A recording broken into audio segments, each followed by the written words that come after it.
The Liar's Remorse. From a letter dated January 23rd, the 21st century.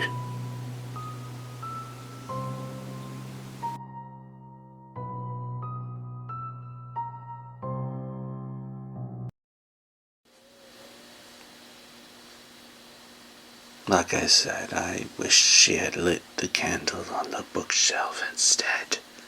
Lit anything but Betty's old lantern. Why? Why did she have to light Betty's old lantern? Why? For all this time, that lantern hadn't been lit. I reached for another bottle. Is gin fine? Oh yes, she said. I mixed the drinks. We sat on the sofa and held hands. She sipped her tonic slowly as I stared into her hair. She was pretty, yes. She was young, too.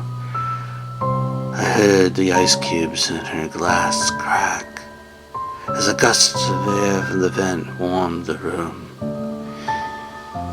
Each ice cube radiated a golden hue from the glowing flame.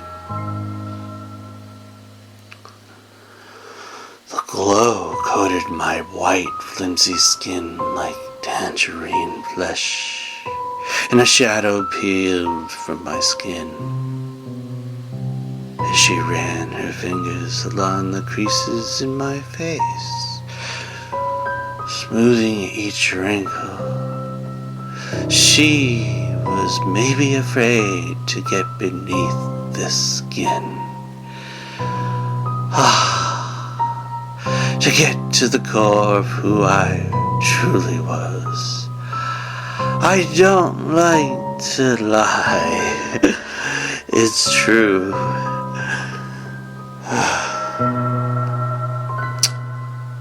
Oh, maybe she wanted to get beneath my skin.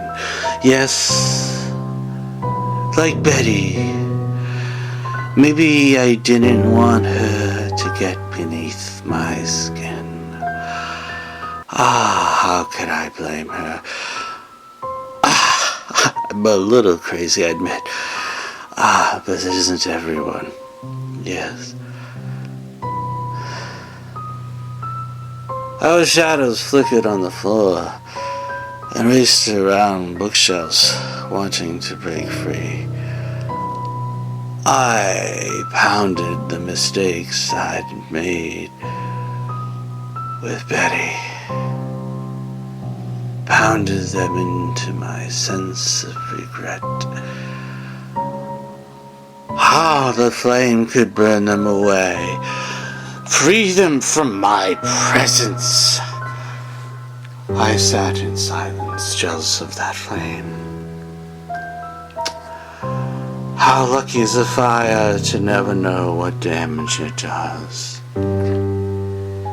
How lucky is a fire to be innocent and not knowing its mistakes. I knew there was a fire inside me as I rolled my eyes to her body. Oh, poor Amanda, yes. I didn't want her to get too close to me now. I could burn her just like that flame. Oh, yes, I could burn her and not be so innocent. Oh, how about another drink, Amanda? That's what I asked. I remember she shrugged. Her glass was still half full. Tell me what happened, George. I want to know about you and Betty. I knew Amanda was growing very suspicious with me. She was catching on to my ignorance as I strolled back to the liquor cabinet. I put another glass of gin in her hands. She wasted no time lifting the glass to her lips. I sat back on the sofa and clenched my eyelids together. "Are those tears?" she asked. I nodded. "God, George, I'm so sorry." She leaned to my side. "It's all right, honey, I'm sorry."